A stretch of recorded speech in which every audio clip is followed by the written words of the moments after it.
Hello, food and craft വേൾഡിലേക്ക് സ്വാഗതം. ഇന്നത്തെ എൻ്റെ റെസിപ്പി എന്ന് പറഞ്ഞാൽ ഒരു അവൽ വെച്ചിട്ടുള്ളൊരു വിഭവം ഉണ്ടാക്കുന്നതിൻ്റെ. അവൽ വെച്ചിട്ട് നമുക്ക് പലതരത്തിലുള്ള വിഭവങ്ങൾ ഉണ്ടാക്കാം. പക്ഷേ നമ്മൾ ഇന്ന് ഉണ്ടാക്കാൻ പോകുന്നത് നമ്മുടെ നാടൻ പലഹാരമായ അവൽ വിളയിച്ചതിൻ്റെ റെസിപ്പി ആയിട്ടാണ് ഞാനിന്ന് വന്നിരിക്കുന്നത്. ഞാനിവിടെ ശർക്കര എടുത്തേക്കണ 1 കിലോനാണ് കേട്ടോ. അപ്പോൾ അതിൻ്റെ കല്ലും മണ്ണും ഒക്കെ ഒന്ന് നമുക്ക് അന്ന് മെൽറ്റാക്കിയിട്ട് അതെല്ലാം അരിച്ച് മാറ്റി വെക്കണം. അപ്പം ഞാൻ കുറച്ച് വെള്ളം ഒഴിച്ചിട്ട് ശർക്കര ഒന്ന് ഉരുക്കാൻ വെച്ചേക്കണേന്. അപ്പോൾ അതൊന്ന് ഉരുകി വരട്ടെ.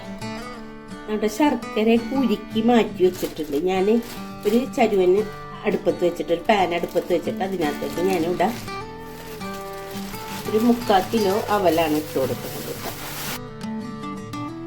നമുക്ക് ചരുവൊന്ന് ചൂടായി വരുമ്പോൾ ഒന്ന് ഇട്ടിട്ട് ജസ്റ്റ് ഒന്ന് ചൂട് കയറിയാൽ മതി. അവലൊക്കെ ഒന്ന് നല്ല കരിമുരിങ്ങനെ ഇരിക്കാൻ വേണ്ടിയിട്ടാണ് കേട്ടോ.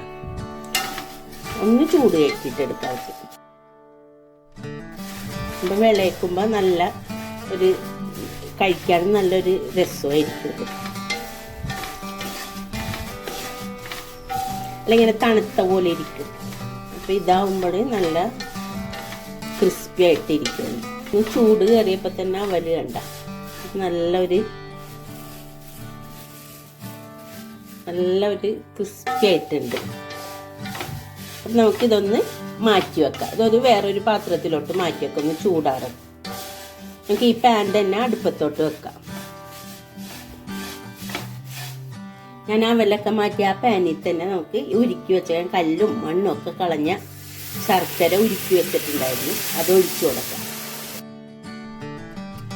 ഞാൻ ഇവിടെ ശർക്കര 1 കിലോനാണ് എടുത്തേക്കണത്. നല്ല അവലൊക്കെ വിളയിക്കുമ്പോൾ ശർക്കര ഇച്ചിരി അധികം വേണം, നല്ല ടേസ്റ്റ് ഉണ്ടാകുള്ളൂ ഇതിന്. അപ്പം ഞാൻ 1 കിലോ ശർക്കരയാണ് എടുത്തേക്കണത്. അവല് 3/4 കിലോ ആണ് എടുത്തേക്കണത് കേട്ടോ. അപ്പം ഇതൊന്ന് വറ്റട്ടെ. അപ്പം അതുവരെ നമുക്ക് വെയിറ്റ് ചെയ്യാം. ശർക്കര പാനിയൊക്കെ വറ്റിയിട്ടില്ല, വറ്റാനായിട്ട് തുടങ്ങണുള്ളൂ. നമുക്ക് ഇതിനകത്തോട്ട് തേങ്ങ ഇട്ട് കൊടുക്കാം. തേങ്ങ ഇട്ടിട്ട് തന്നെ അത് വറ്റി വരട്ടെ. ഞാൻ ഇവിടെ ഒരു 2 തേങ്ങ എടുത്തിട്ട് 2 ഉണക്ക തേങ്ങ ഇട്ട് എടുത്തേക്കണത്. ഇനി ഇതിന്ന് നല്ലോണം നല്ല തീയിലിട്ടിട്ട് അതങ്ങോട്ട് വറ്റി വരട്ടെ. നമുക്ക് അതിൻ്റെ ഇടയിൽ ഏലക്കപ്പൊടിയൊക്കെ ഇടണം. ഇതൊന്ന് വെള്ളം അതിൻ്റെ ശർക്കര പാനിയൊക്കെ നല്ലോണം വറ്റി പൊട്ടണ പരിവാകണവരെ നമുക്ക് വെയിറ്റ് ചെയ്യാം. ഞാൻ ഇവിടെ കുറച്ച് ഏലക്ക പൊടിച്ചത് ഇട്ട് കൊടുക്കട്ടെ കേട്ടോ.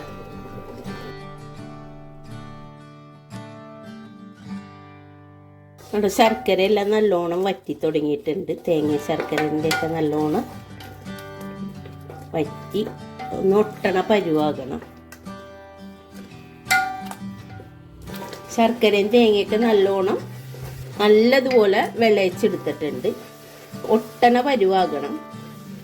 നമുക്കിനി ഒന്ന് തീ കുറച്ച് വെച്ചിട്ട് അവലൊന്ന് ഇട്ട് കൊടുക്കാം.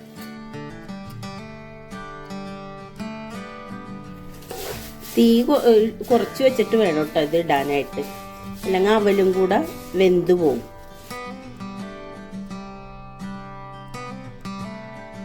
നല്ലതുപോലെ മിക്സ് ചെയ്ത് കൊടുക്കാം.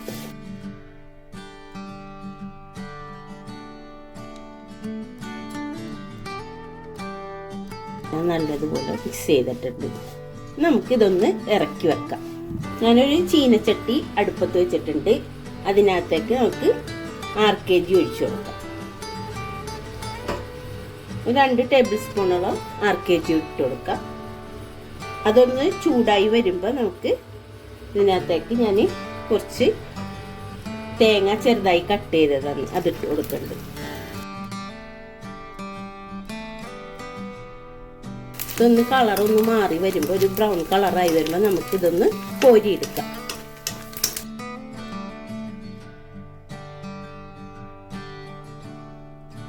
ഇതിനകത്തോട്ട് നമുക്ക് കുറച്ച് പരിപ്പിട്ട് കൊടുക്കാം.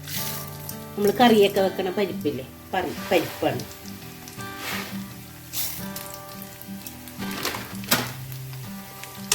ഇതുപോലെ തന്നെ ഒന്ന് കളർ മാറി വരുന്നത്. കളർ മാറി വരുന്നുണ്ട്. അപ്പം നമുക്ക് അതിനകത്തോട്ട് കുറച്ച് എള്ളിട്ട് കൊടുക്കാം.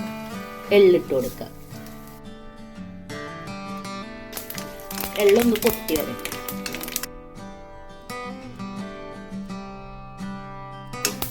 നമുക്ക് തീ ഓഫാക്കിയിട്ട് നമ്മുടെ അവലിലോട്ട് ഇട്ട് കൊടുക്കാം. നമ്മുടെ അവലിലോട്ട് ഇതിട്ട് കൊടുക്കാം.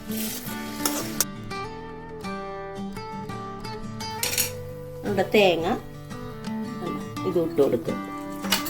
ഇതെല്ലാം കൂടെ ഒന്ന് മിക്സ് ചെയ്യാം. അപ്പോൾ വളരെ ടേസ്റ്റി ആയിട്ടുള്ള നമ്മുടെ അവല് വിളയിച്ചത് റെഡി ആയിട്ടുണ്ട്. ഇത് കുട്ടികൾക്കും വലിയവർക്കൊക്കെ ഒരുപോലെ ഇഷ്ടപ്പെടുന്ന ഒരു വിഭവമാണ്. അപ്പോൾ നിങ്ങളെല്ലാവരും ഒന്ന് ട്രൈ ചെയ്ത് നോക്കണം കേട്ടോ. അപ്പോൾ നമ്മുടെ നാടൻ പലഹാരമായ അവൽ വിളയിച്ചത് ഇവിടെ റെഡി ആയിട്ടുണ്ട്. വളരെ ടേസ്റ്റിയും ഹെൽത്തി ആയിട്ടുള്ള ഒരു പലഹാരമാണിത്. കുട്ടികൾക്കും പ്രായമായവർക്കൊക്കെ ഒരുപാട് ഇഷ്ടപ്പെടുന്ന ഒരു വിഭവമാണ്.